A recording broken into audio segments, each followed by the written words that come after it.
the host of Aaron's Hour, Aaron Phillips. Hey, good afternoon, good morning, good everything for you. Thank you for tuning in to another edition of Aaron's Hour with Aaron Phillips, which, as I always like to say, is a great coincidence because if my name wasn't Aaron Phillips, the title of the show would mean absolutely nothing.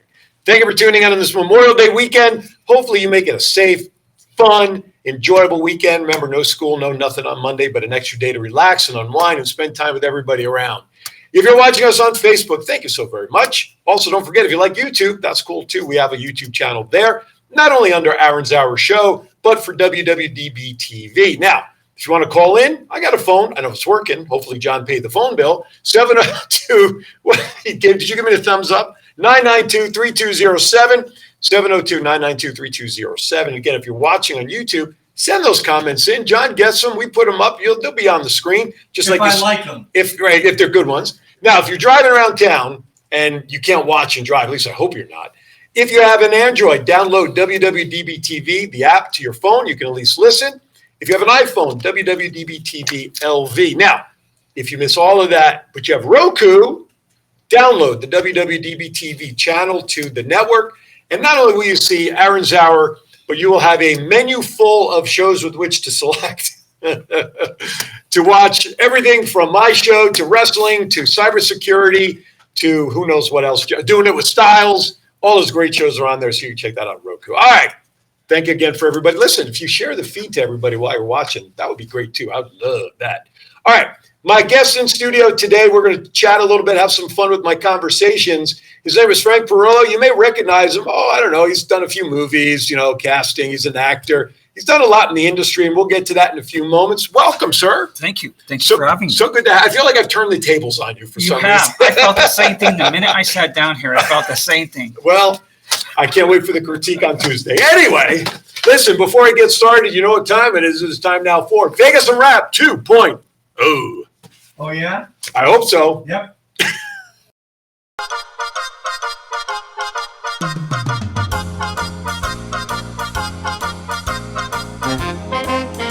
With a nod to the past and an eye to the future, here is Aaron Phillips with Vegas Unwrapped 2.0.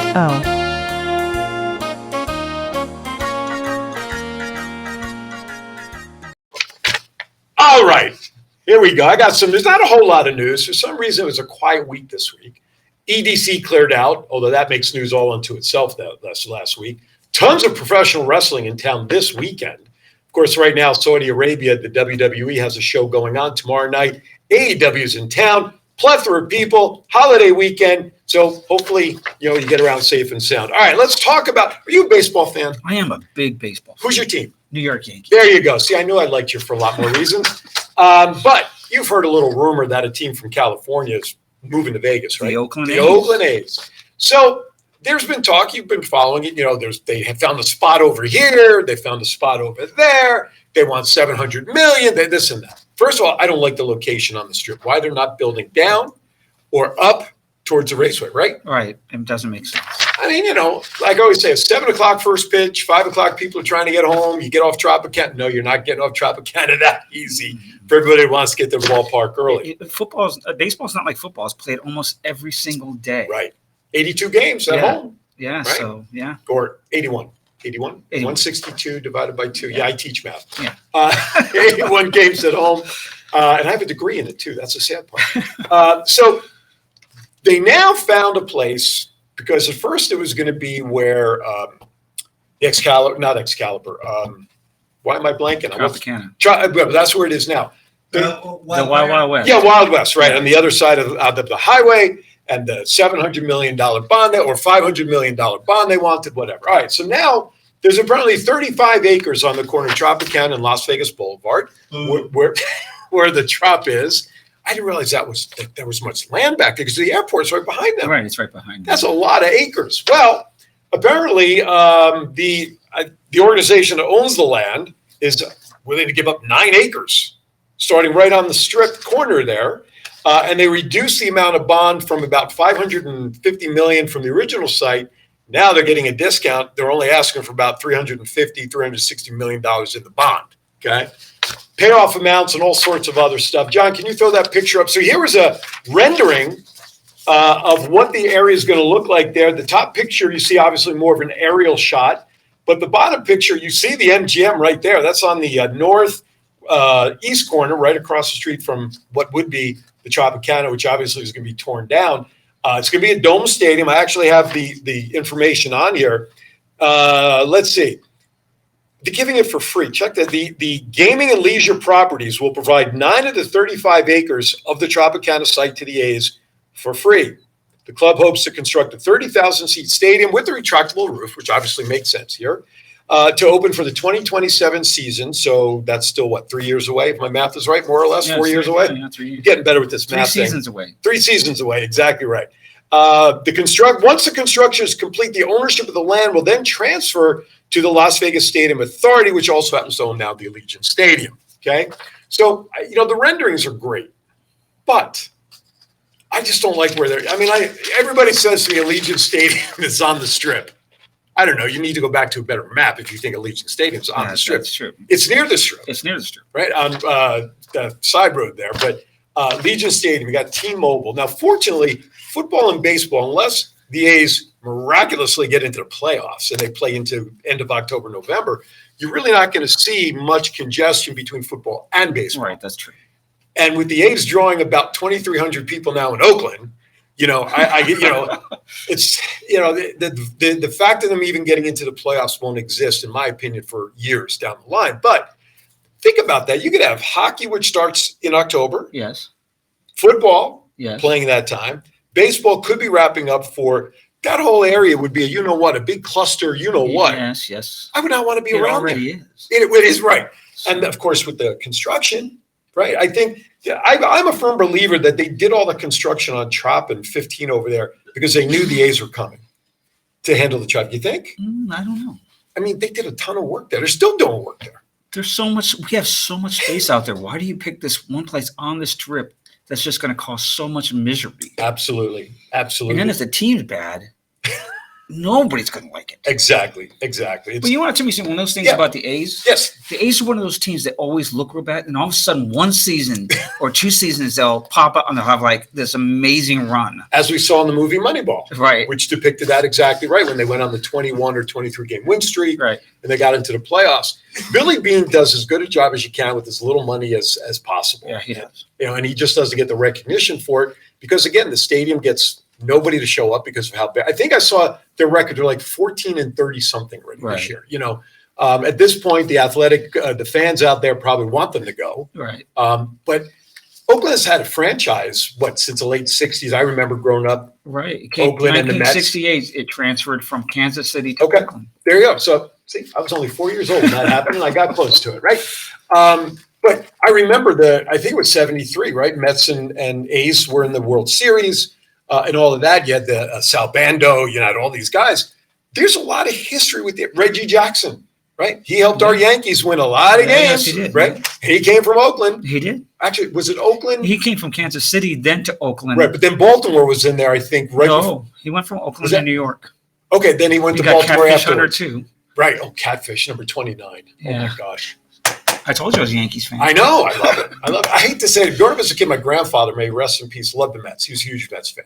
And from that late 60s, early 70s, I could probably name more Mets from that era than I can the Yankees. But then I saw the Yankees play the Big Red Machine. Mm-hmm. And 76. And my dad was a huge Yankee fan. And that's, I have to admit, kind of when I started switching my allegiances. Right. But I always kept an eye on the Mets because of my grandfather, Right.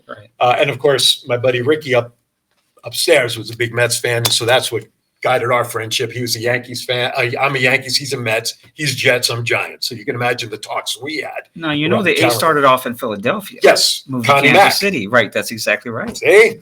Moved over to Kansas City. Right. Now over to Oakland. Now it looks like they're going to land in Las Vegas. Right. Now, the best part of all of this is that means they're at least going to face the Yankees here for 3 days a year.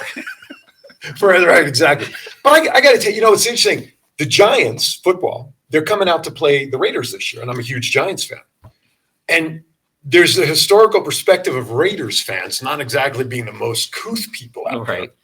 To go in wearing a Yankee or Giants jersey or T-shirt. Send your cards and letters. Exactly. Sorry, Oakland. Sorry, Raider Nation. Sorry, George.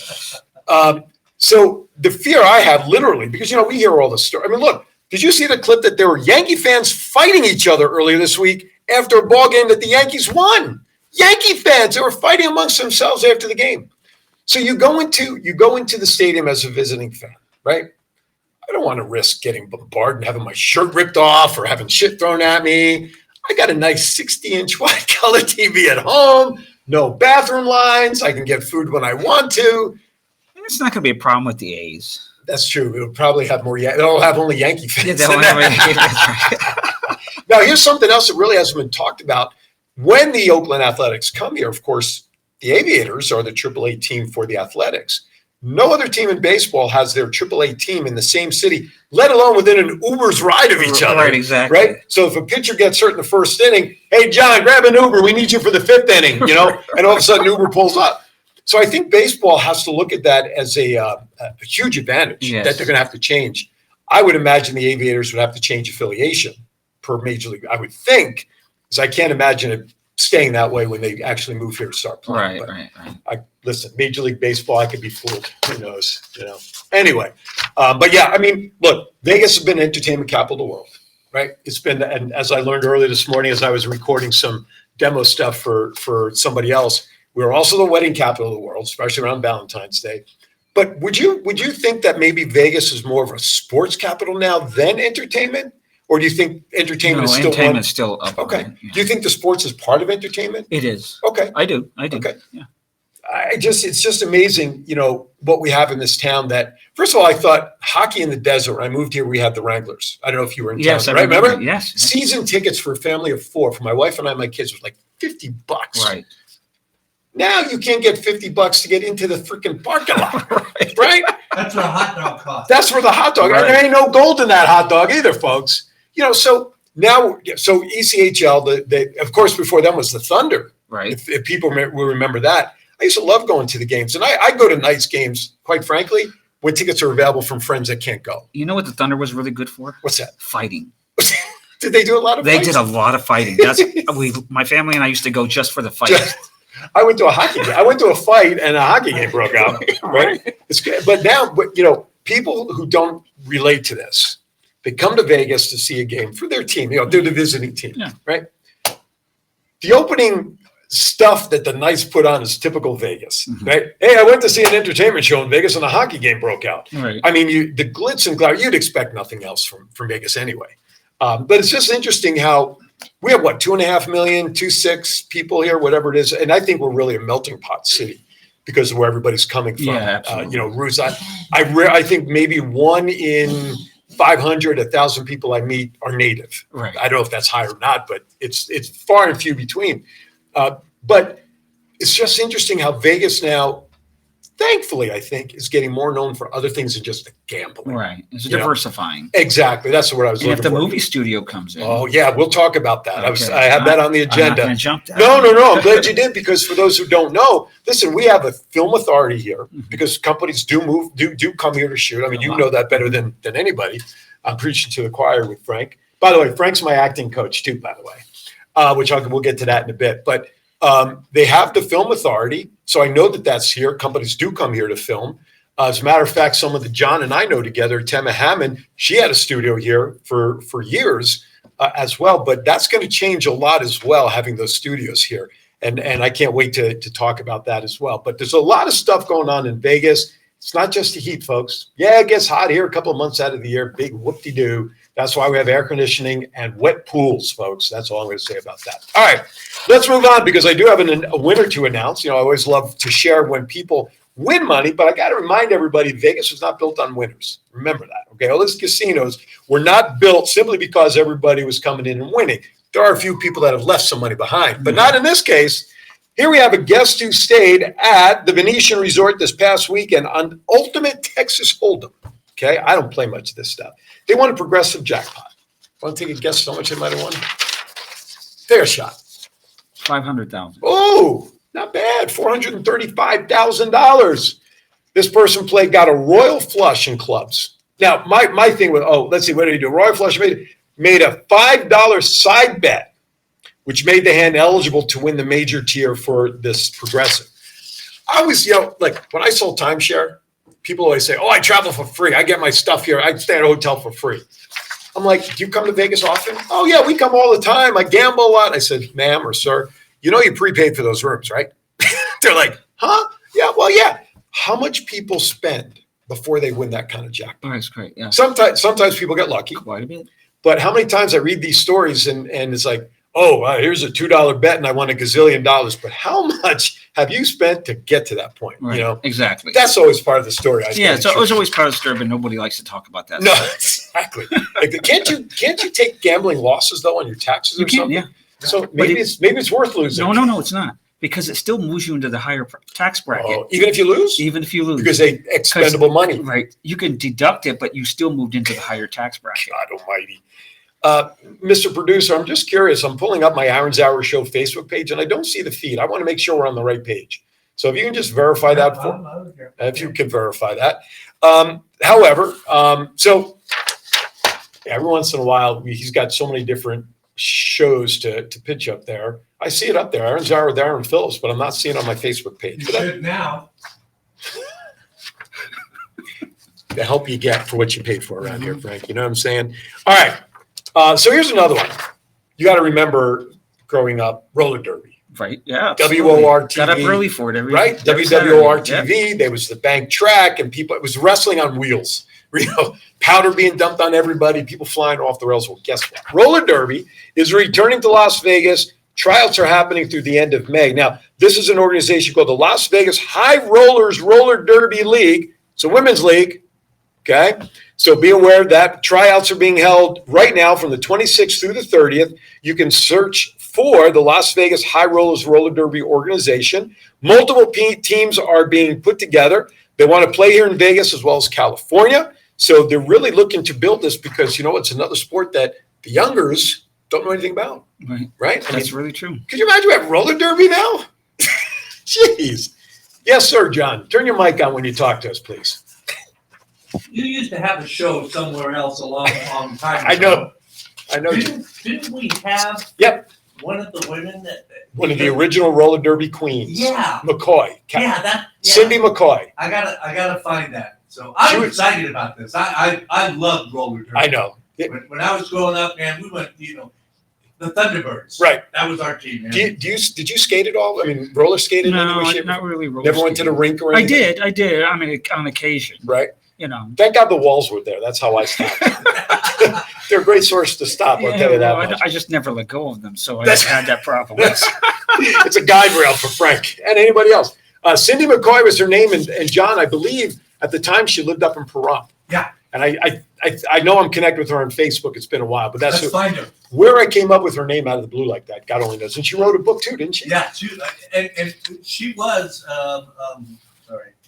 she was one of the youngest players when she started, was she not? That's right. Yeah. That's right. And they went down to Australia. I remember the stories that she was talking about in Australia. Yeah, she was. We got to get her back. She was awesome. She was a lot. It was a lot of fun. Oh yeah. To talk about her with that and hear her reminisce. You know what got kids in our days interested in roller derby? What's that? So we get up early to watch the Saturday cartoons. Remember, because that was the only day you could watch them. Right. And so if you got up early, there was always TV went off at night. Right. So you had that flag thing about 2:00 in the morning, and then the first thing to come national on, anthem. The national anthem would right. come. Right. Then in the first thing in the morning would always be that roller derby show. That's very true. That's very true. The things that kids miss, they don't realize they don't know what they've missed. That's for sure. A lot of good stuff. All right, last piece, and I'm sure you saw the news, and I don't know if you had any interaction with this person. And after what happened on the Boss Can Anywhere show, I'm really afraid to go down this river again. But Tina Turner passed away this week at 83. She did. I didn't have anything to do with it.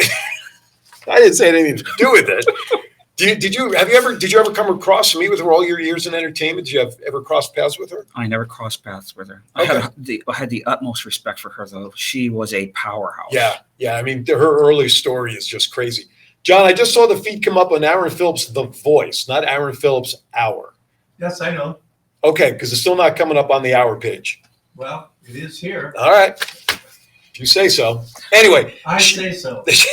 She had been sick. She had cancer. She had all sorts of stuff. For a very long time. Yeah, people didn't realize. she moved to Switzerland back in the late 90s and for healthcare and things like that. Oh, who said it? What I think you said it, or personal. I see it. Personal assisted. When you want to take your own life, what am I missing? When the doctor helps you die. Yeah, and it's legal there apparently. Yeah, Assisted suicide. Thank you. Yeah, assisted suicide. Yeah. In Europe. Right. Yeah. So apparently Switzerland, has that you can have assisted, deaths. And I guess that's one of the reasons. But according to a report that came out today that I saw, quote unquote, she died of natural causes. Right. Could it have been from being aided?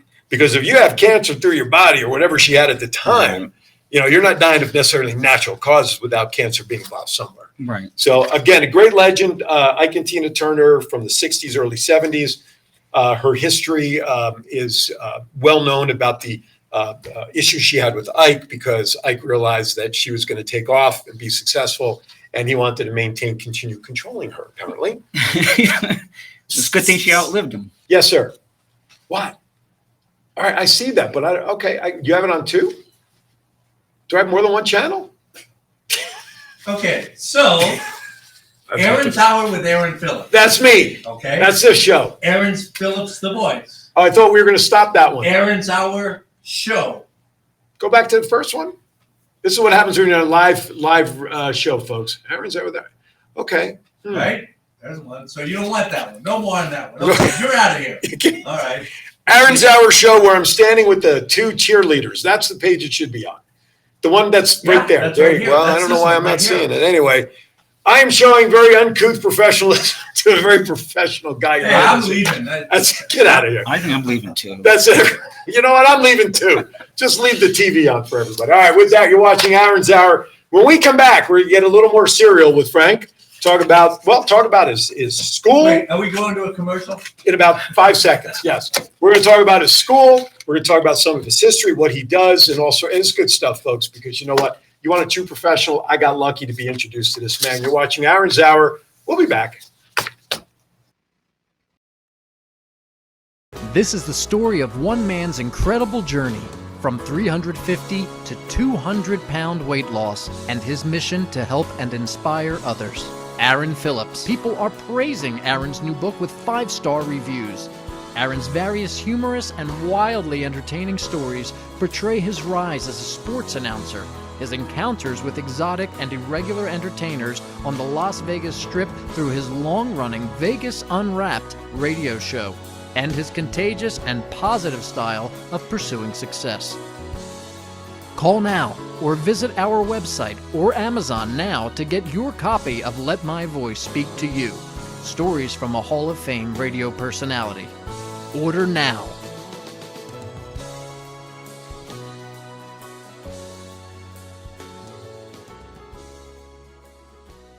All righty then. Welcome back to Aaron's Hour. I'm Aaron Phillips. Sitting in with a much more professional guy than me this morning so far, Mr. Frank Parrillo. Listen, his resume includes producing, acting, directing, screenwriting, editing, cinematography, casting, and an acting coach, and putting up with me on this show, Mr. Frank Parrillo. Good to have you. I'm really glad to be here. Thank you. I appreciate you. Listen, I kind of let the cat out of the bag, but Nicole Vegas, who we all know, who now does a show here on this network, she was involved in a movie earlier this year, and I had her on as a guest, and we talked a little bit about me getting involved in the acting side of it, because I want to expand my abilities, and B, I've had the itch to do stuff in front, and I don't consider this in front of the camera, but I mean it is, but not what I was thinking about, but everything from like improv comedy to acting and doing somewhat more serious stuff. And Nicole said, she says, listen, why don't you reach out to the gentleman who I know, Frank Parrillo, and, he's a great teacher and everything. I said, okay. So I think before I actually called you or reached out the first time, I think like a couple of weeks went by, because I'm like, I'm calling a professional acting coach. Am I really sure about this? And we hit it off. I thought we hit it off well that first time when I came down. Yeah, and absolutely. I enjoyed that. You got a great personality. Well, don't tell anybody, it ruins my reputation. Hi, Jennifer out in Hawaii. And I appreciate it. I was very humbled by that. I've been doing this for over 17 years, and I work hard at what I do. And I've always taken compliments humbly, because I do what I do because I enjoy it. Right. And I'm glad people get the benefits of it. Even if I have to put up with guys like John, that's the cross we bear. We all have that Achilles. We do. But I was so jazzed when I left your studio because of something of what you said, but how I am not moldable, but how I listen to instruction and can take it and do better. And that really gave me goosebumps as I was walking out, hearing that from a professional like you, because I have no professional training to do what I do. I'm all self-taught, which maybe It shows. explains a lot. I know. I was waiting for John to kick in. But I was so jazzed with that. And I went on to my wife that night and I said, "Why?" I said, "Eileen," I said, "I got to do this." I said, "What Frank said to me that day, and the fact that we do one-on-one classes, I do one-on-one with you, not in your group classes." No. And I told my wife, I said, "That says a lot to me about what he sees the potential in me, that you want to take me on one-on-one." So I appreciate that. I really do. So let's talk about that. You've been obviously a long resume and all that sort of stuff. We can get into some of those projects later, but talk about why you started the school in the first place. Why did you want to teach people how to act? I'll use that word loosely. It's funny because actually I really got film with my dad. Okay. My dad loved film and television. He worked in the business. As a PA, he's one of those guys. Remember in the old days, you had to hold up a card. Oh, the cue cards. Yeah, that's what my dad did it. Oh, really? He did it for the Hollywood Squares. Oh, I love that game. Pull in for the block, please. Right. I love that. So he did that for a while. Okay. But he really loved camera. When we were kids, he had a camera. He shoot it. And then when I was about 10 or 11, we had a big backyard. So he said, well, if you build a set, I'll come and shoot the movie. You guys have to just improv whatever you're doing. And so, I mean, they were really bad. We used that red stuff that they use as antiseptic in the day. Do you remember? Mercurochrome. Yeah, for blood. You owe me a beer. And I didn't really have a love for it. He showed me, how to splice film. He showed me how to run it when I was really little. I didn't have a lot of love for it. I did like building the sets. I did like being part of that. And then high school came. I got a chance. I took an acting class. I took a stage class. And then I fell in love with stage because you get the immediate accolades. Right. You don't have to wait for it to come out. Sure. And I did that. I stayed involved in just doing plays and stuff like that. Went into the military for a while. Forgot all that. Had a family. And then decided that I was going to follow my passion. Okay. Something I always want to do. And it was really weird because I was watching those behind the scene cuts on a movie with Jackie Chan. Okay. And I'm watching it and I'm like, no. That's what I got to do. That's my passion. I want to be pulled through a styrofoam wall. That's what I want to do. No, that's not styrofoam. We can't try it here in the studio. But it's a wonderful thing, I think, for anybody who's in any field to find the passion that they love in life, right. And teaching people anything, because we both substitute at Clark County, right? And so I have just as much passion when I go there for the kids as I do when I'm teaching acting. But when you're teaching acting, everybody who's there wants to be there, right? And what happens is, you're seeing in them that this is their dream. You see that in what was in you when you were younger, coming through in them. Right. And the love I have of wanting to bring that out, make that possible, is really why I do it. I know that sounds cliche-ish, not for cliche, some. kind of mushy. I don't know what the word is. No, I soft, like heart, but it's true. Heartwarming, heartfelt. Heartwarming, yeah. Yes, I got you. No. I've always told my wife, and I do events, and you know this. I MC events, and I do everything that I do wherever there's one of these is where I want to find myself. But I made a promise to my wife that the day that I wake up, even coming in to do my shows, that I don't get those excited butterflies. Right, exactly. That's the day I know it's time to hang up the microphone. Even coming in every Saturday and Thursday night and the days I do my shows or whatever, it's like I still get that anticipation for the show. Right. Now, one thing I love when you're coming in, because I know you always come in so excited. That's true. I do. And you bring this intellectual side of you too. It's like, I don't want to know just how to act. Right. I want to know why. Right. I want to know what drives this whole thing. And I love that part of you. I think that comes from my math degree.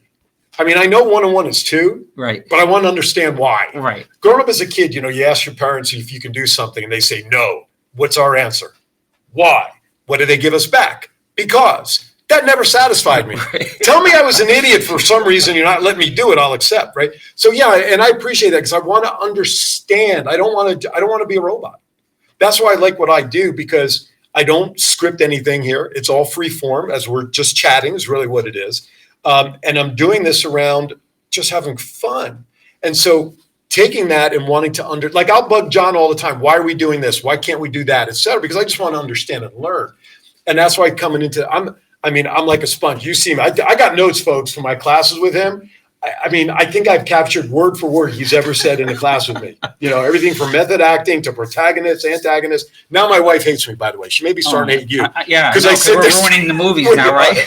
I'll tell you that. Hey, man, look, that's the protagonist right there. Here's why. You know, but no, and I appreciate that because I want to understand. I don't want to just do it. There's no satisfaction in that. Right. So, but no, and I could tell in your style of wanting to educate, and I know this, and I'm appreciative. You teach that way. I do. You teach and wanting your students to understand the whys. Yes, I do. More than just, it's like you go to, have you ever gone to Outback Steakhouse? Mm-hmm. You ever gotten the bloomin' onion? You got to peel back the onion? Yeah. Right? That's what you do in your class. You're peeling back a sentence, a line, a scene for the actor to understand why. Right. And look at things in a very different perspective. And that's what I like. That's why I come in jazz, because I want to learn. Right. You know, how many students, first you started off with One Media Production, right? That was the original name of the company. Am I right in that? No. I originally started off with Hollywood Bound Acting Academy. Oh, okay. And then we transferred that into One Media Productions. Okay, gotcha.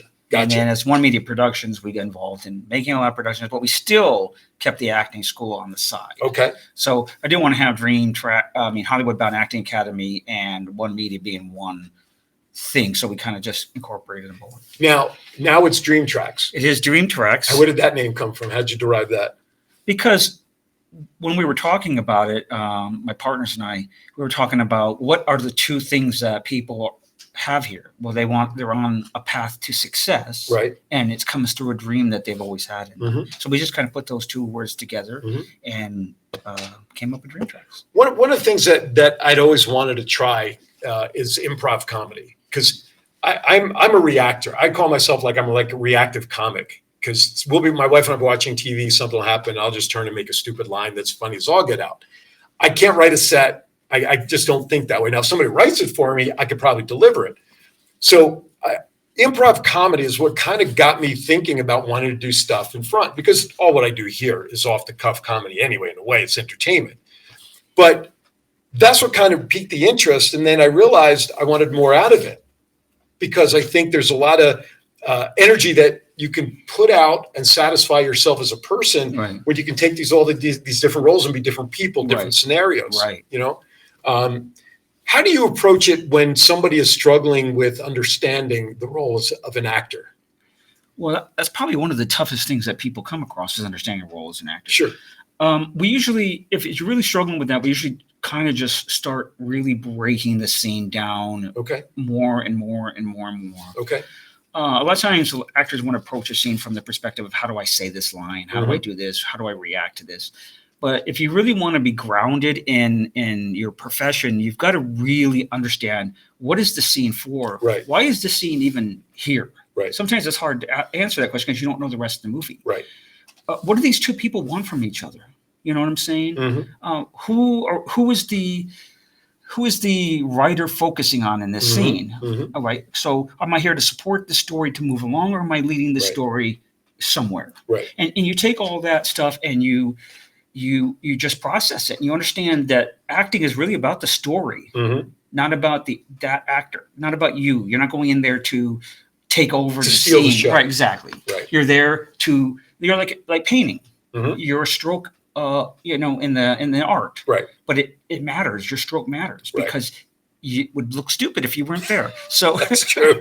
Here's a scene. Who am I talking to? Yeah, nobody. That's right. So have you ever, I'm sure you had to come across this. What's it like to tell somebody who starts in the school, maybe after a couple of classes, you go back to your office and just go, that guy Aaron ain't getting this. It's just a waste of time, et cetera. How do you approach that? I never do.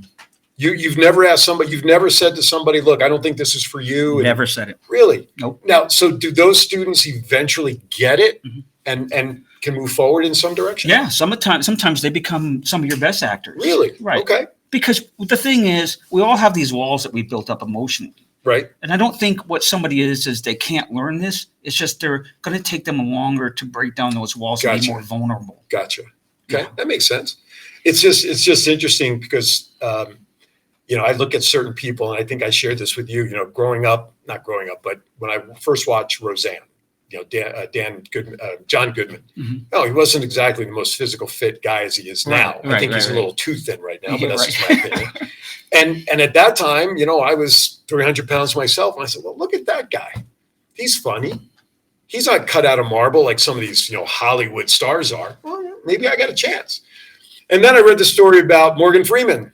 He was 58 when he got his really big first break between Shawshank and then Driving Miss Daisy, and now he's God and all that. And now you hear his voice and just about it. Thanks for stealing my jobs, by the way. You hear his voice on many commercials, things like that. So I looked at that and said, well, obviously age is not a barrier, No. And it was just those two things that kind of, for me, just kind of kept me going. And the great thing about the business right now, I think that a lot of people should be looking at is that it's at its most diverse it's ever been. Mm-hmm. It's more welcoming of different looks, different sizes. Diversity. The diversity is really, really there, and to give out opportunities. And not only that, when you and I growing up, there was limited choices. You had to make it with a few networks, or you had to make it with a few studios. But now there's streaming and YouTube and so many platforms. That you can be on. There's WWDBTV. There's WWDBTV. No, DBTV. Oh, DBTV. Sorry. Worldwide Digital Broadcast. I'll learn to don't. Yeah. All right. But acting's tough. It is tough. I mean, there's still got to be cases that the wannabe actor or actress who's waiting tables in California, waiting for that big break. Is that more commonplace? And those individuals, are they taking classes through college to do what they do? What separates them from somebody else who, let's say, come to you like me to possibly break into some roles or get into the action? I'm not sure I answered. Well, okay. So I'm not a starving artist, thank God, because I have my household, my wife, etc. Right. So I'm in a position where I'm able to say, all right, Frank, I want to do some stuff on my own, but I'm not starving. Right. But then you have the stories of actors and actresses before they got the big break. They were waiting tables, they were cooking, and there's nothing wrong with that because you have to do what you have to do. So I'm not minimizing that. No. But that's a different pathway than what I'm hoping may work out for me. Right. So there's got to be still a ton of people trying to get into acting that are still that old school of waiting tables 12 hours a day. Then I got to run for an audition, rehearsal, and hope I get it.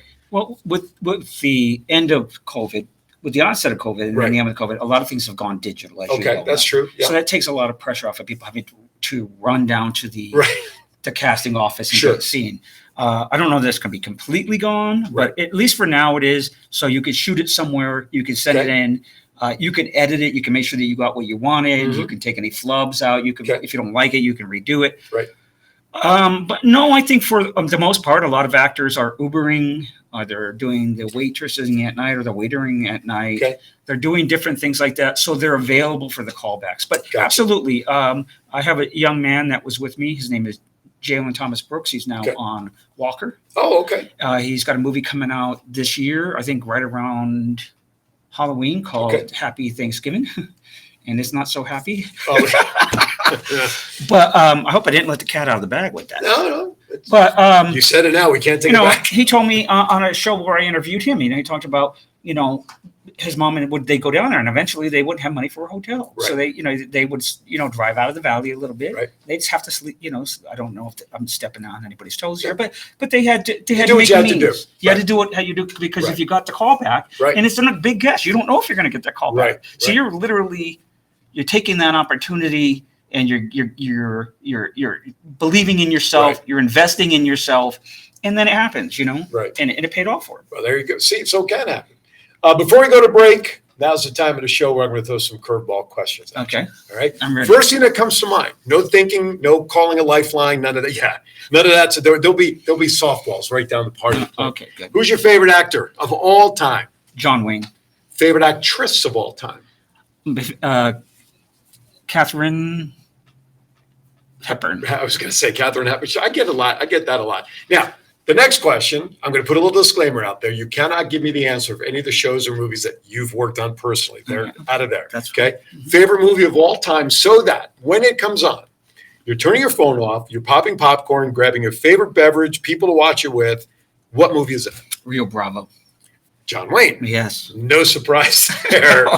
I know. Sometimes you can connect the dots, folks. Favorite genre of music? Ska. Excuse me? Ska. John, have you heard of ska? SKA, yeah. That worries me that John knows that too. Ska, kind I've of been like around. That's a show for another topic. new wave, closer to it. Okay. Getting closer to punk Gotcha. with ska, but not quite to punk. Okay. How did you fall into that genre? What is it about that genre that you enjoy? Just the sound. Okay. You know, I was in high school. That was kind of the music that was kind of getting pushed out there. You Okay. had the Ramones, Right. the Misfits, that sort of stuff. Okay. And then, but punk had those mosh pits. Right. So if you didn't want to Did be, you ever be in a mosh pit? no, I didn't want to be in a mosh pit. That's why I said, okay, I want to back this up a little That's bit. right. Let me rethink this. Right. So, you know, I love The Cure. Sure. A lot of people. Okay. I'm going to let you ask questions here instead of just answering. What's that? I was just going to answer questions you haven't asked. I'm going to No, read your mind. No, go ahead. What am I thinking next? I don't know. Okay. I'll you're, pause you. you're he doesn't have ESPN, folks. He can't think of what No, I'm I thinking. don't. I don't. So you're in your car. You're driving up to a red light. Favorite song comes on the radio. So that you're just bebopping in the car. You don't care what other people are looking at. You don't really care. What song is that you're enjoying? Killing Moon by Echo and the Bunnymen. Okay. If he says so. No, okay. What is it about that? So you're bebopping in the car. You're singing to it, and everybody's watching. Well, when we're in ska and stuff, we don't want to really bebop too much. Well, you know what I mean. we don't He's in really- his car doing his own mosh pit, folks. Yes. No, but you know what I'm saying? You're singing to the song. I'm just You're- destroying the interior of the car. Oh, I sing in a shower. That's the only place that's got the acoustics to handle my voice. All right. Favorite meal, top to bottom, appetizer through dessert is what? Pizza, pumpkin pie, and I usually just drink water. Okay. All right. On that note, we're going to step aside for our break a little early because I got a few more questions. Plus, I'm going to get into more of what Frank offers as far as his knowledge, his experience, the school, and how people can reach out to him. You're watching Aaron's Hour. I hope we'll be right back. I got 20 minutes left. Avengers, I want you all to check out Aaron's Hour. It is Saturdays from 12 p.m. with the voice himself, Aaron Phillips. Of course, he's got the full support of, well, the Las Vegas Avengers, the Empire, and of course, all you heroes out. Hey, everybody. I am Aaron Phillips. You are. I'm Governor Val Brown Klingelhofer. And we host what kind of show? We host the most fabulous show on this network you've ever seen. It's all about Kiwanis and what's going on in our different cities. And Kiwanis Connects is the title, and you can watch us every Friday morning, 9 to 10 a.m. Pacific time, right on Facebook or WWDBTV. Say goodbye. Bye, everybody. Aloha.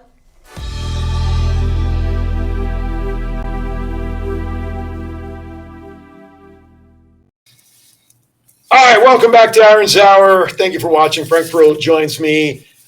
Multiple years experience in the acting and writing world, and really a go-to guy for not only his vast knowledge, but if you think you want to get into acting or screenwriting, or I just saw the other day that, and we talked about this before, you were directing a show for two sports guys, one of which I know, Marlon Greenwood. Yeah, he's a great guy. So you do a lot of directing too? Not a lot of it. Well, some. Obviously. I do some of it. I was asked to do that, and Okay. it was a great opportunity for me. Okay. I had two great gentlemen when I, of course, already knew. And Right. then Jackson Crisp with the New York Jets, Yes. the other one. Mhm. I didn't know him too well, but we got to sit down a little while before the show. We got to know each other. Okay. I was there originally just to coach. Okay. And then they're like, okay, can you just direct this thing? Just do it for Yeah, us. just do it for us. Just make it happen, okay? Absolutely. This is what we want. Just do it. So you do that as well. So of all the things, I mean, you've written scripts and you've acted and now you're teaching.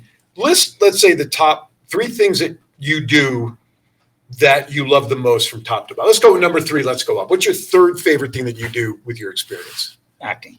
Okay. Second? Producing. Okay. And of course, the first one? Teaching. I'm I'm just that predictable, aren't I? Before I forget, let's give everybody the website for you and the school and stuff. You can reach us at www.dreamtracksactingacademy.com. We also do modeling, acting. We do just about anything you want to do. And it's Dream Tracks, Dream spelled correctly, but TRAXS X. Thank you. That's correct. We don't make things easy for anybody to find No. stuff on the internet. Yeah, thanks. Yeah, John's got to type it in and put it on the crawl because there is a production company, Dream Track, isn't there? There's Dream something. I thought there was the name Dream Track or Dream Track spelled the normal way for the word track. Just sounds familiar to me for some reason. I don't know why. Could just be my brain. I don't know. Well, I know that Steven Spielberg's company has a dream in it, but That's what yeah, I I'm don't thinking know. about. I can't That- DreamWorks. DreamWorks, that's with it, that yeah. desk lamp that yeah. jumps around up there. No, that's Pixar. But still him, isn't it? Isn't he part of that? Spielberg? I think so. I don't know. Just cut out the last 5 Yeah, seconds of the thank show, you. folks. Don't worry about it. Now, you've had the opportunity to work with, sign, whatever terminology you want to use, Tom Arnold, Mhm. John Ratzenberger, of course, Cheers fame, right? Cliffy. What was it like to work with those guys? It was great working with them. Obviously, they're seasoned professionals. They come on the set, and one of the things I wanted some of my actors who were also in the movies to learn was, hey, look at these guys. They're always professional. They're Right. always ready to go. Right. They're always in character. They take this art very, very, very seriously, Mhm. and so. Both of them were great to work with. They came in, they did what they were supposed to do. John was a great guy. Mhm. We had two young girls who had never acted as a lead before. Okay. And he was so kind to them, so willing to help them out. And we got that movie out on distribution before we actually got Tom's out, which we shot Okay. Tom's first. Okay. But we actually ended up getting that out first.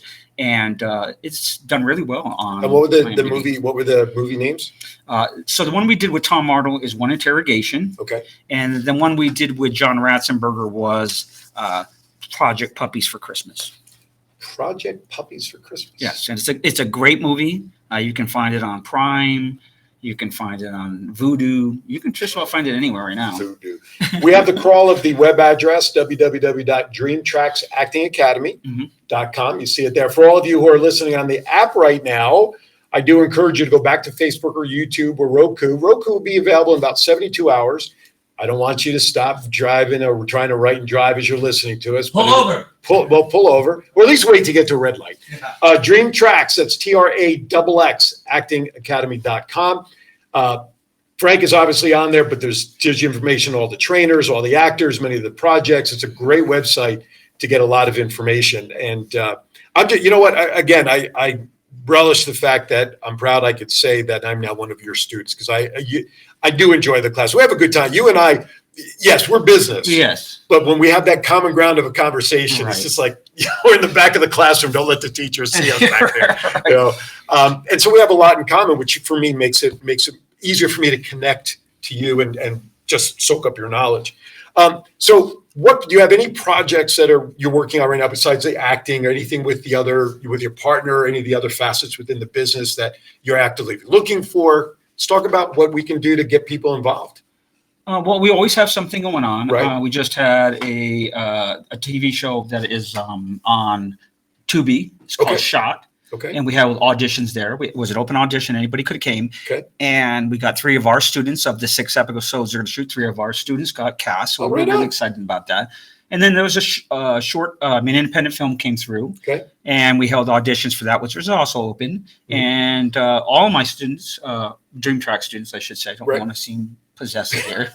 Dream Tracks. Because it does take a team. Absolutely. It takes a team. Got cast in all the leads Okay. for the most part. The biggest thing we got going on right now is that we're taking about 37 people to New York to one of the biggest shows for actors showcases. Okay. We're going to take all these people to IMTA in New York. Okay. Over 200 talent managers, agents, casting directors there to look at them. Okay. We're going to be putting them in front of them as models. We're going to be putting them in front of them as talent. Right and on. so for the last several months, we had just been like pounding the school with these classes, and we're really excited. We think we're going to go in there and just Blow it away. clean sweep. Yeah, Well, we're that's going to good. clean sweep. Well, maybe one day I'll be on that track. Now I met your partner, Yeah. lovely lady. Oh. She would. What I laughed when I met her. I said, "Look, Frank can handle the words that'll come out of my mouth, but boy, you'll have a lot to do with this because getting the shine down and everything." But no, and sitting there, and usually I get to the school early because I come from school, so I get to hear the interaction. And sometimes partners don't always get along, Mhm. but I can honestly say it seems on the outside, you and your partner, you guys work very well together. You obviously have the interest of the student at heart. And I think that's what makes a big difference for a lot of people. Well, my business partner is one of my best friends. Oh, okay. And she's a brilliant lady. Why don't you give her name so people know who we're talking about? Oh, yeah, sorry. Hi. My business partner, Natalie Stuff, she's a brilliant lady, smart business-wise. I mean, I've always been a very creative guy. I love to teach, but there has to be somebody that actually kind of can run the business to make it happen.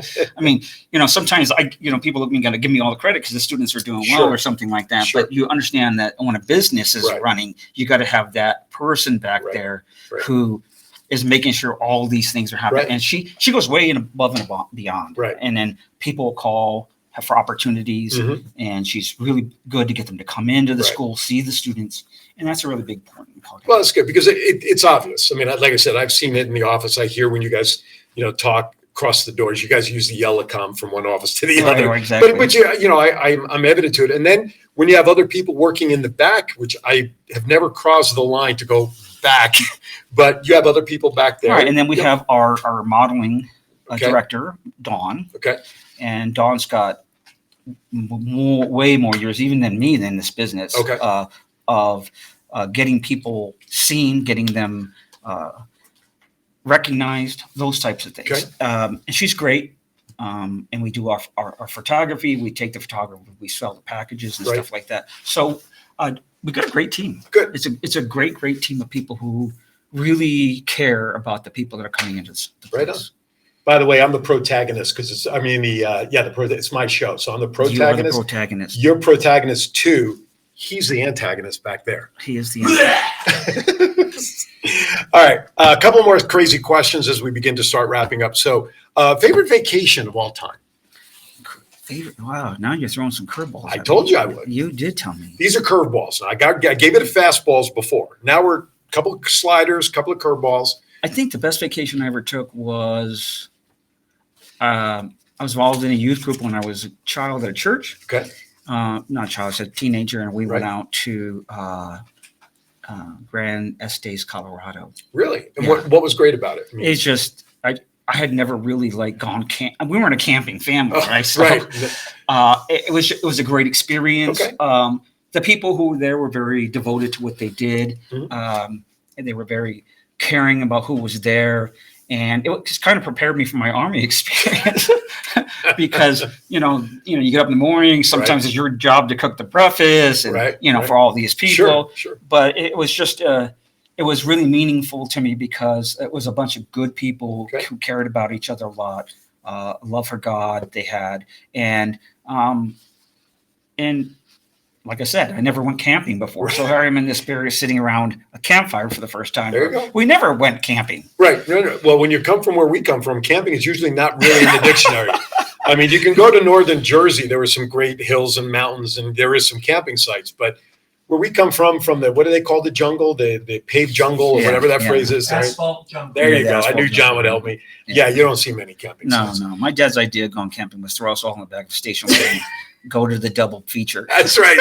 That's right. Or nowadays, my wife says we're just going to go to Holiday Inn Select to camp. Anyway, bucket list item where you'd like to go someday. I've had so many great experiences. I think if I had a bucket list of where I'd like to go, I think Australia. Okay. I just want to see what it wants to feel like when you're upside down. And you don't know it. Right, day and night. Yeah, exactly. That's where you're hanging on, you're walking on your hands. Right. Yeah. All right. What's the next question? Oh, if there was any sport, real or fake, in the Olympics that you would get a gold medal in, what would that be? Talking. I would hope in your profession. I mean, acting and instruction. I mean, there's a lot of talking needed there. Probably, I would make it better as a cheerleader.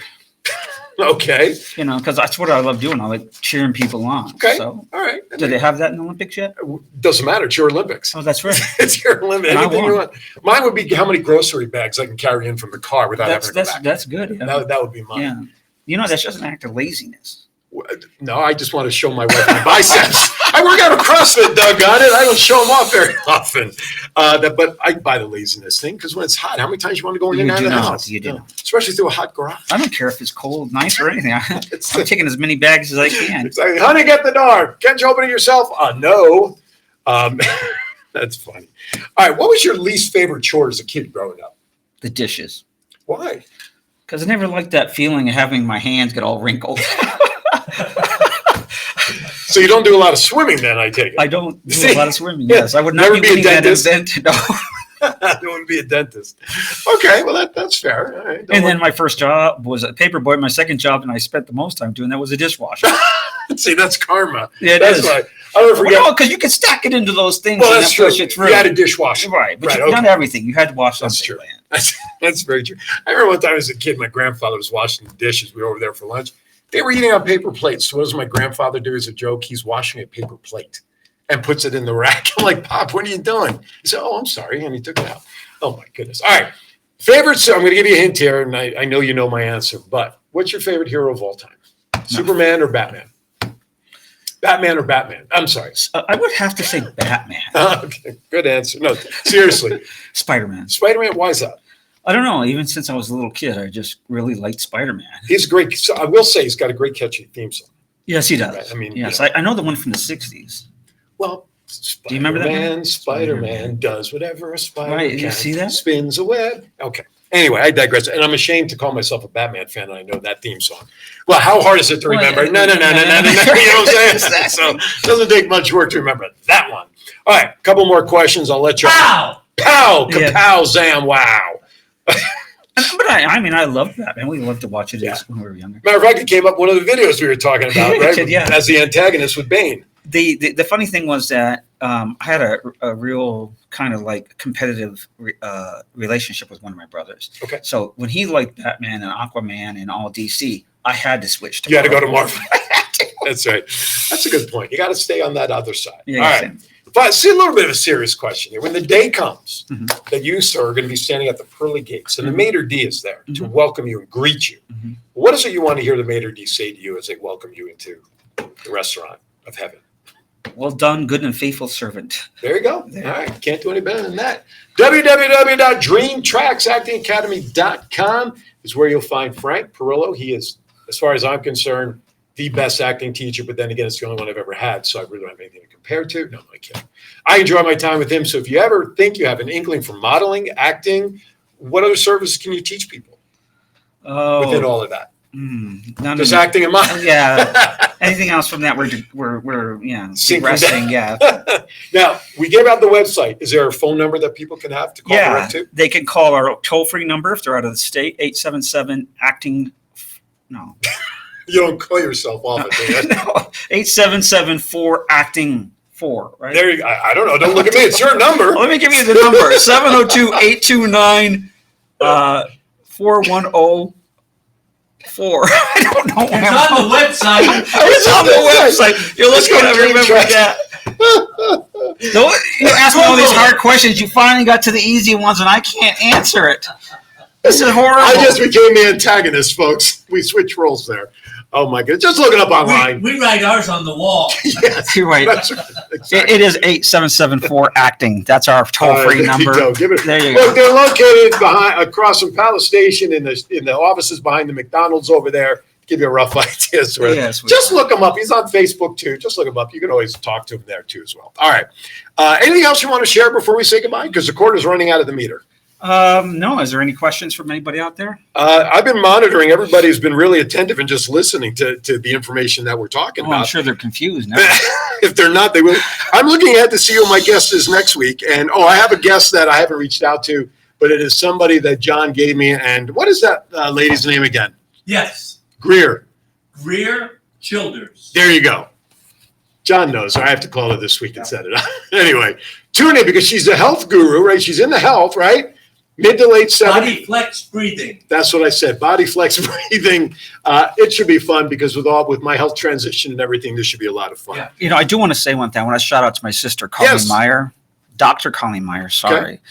Just always being my biggest supporter and the person I can go to when I feel like my world's falling apart. There you go. I love you. Absolutely. Everybody has that. My wife is my biggest supporter, sister. I mean, whoever it is, the fact that we have somebody to stand behind us and not laugh at us is even as important. So Thanks for coming in, sir. It was fun. Great pleasure. Frank So Parrillo, I'll check him memorize out. my memorize my numbers before I come in. Well, no. We'll call somebody in and hold cue cards. For At my age, I need it. There you go. All right, you're watching Aaron's Hour. Thank you, everybody, for watching. Hope you enjoyed it. Again, if you want to go back and visit it, go under the videos tab, both on YouTube as well as on Facebook, or just wait 72 hours after Memorial Day weekend. Pull it up on the Roku channel for WWDB-TV. Listen, have a safe, happy Memorial Day. Whatever you do, enjoy it. And as always, be kind to everybody. Why is that? Hey, we're all we have. Thank you for watching. I'll be back next week. Aaron's Hour. Thank you so much. Thank you for having me.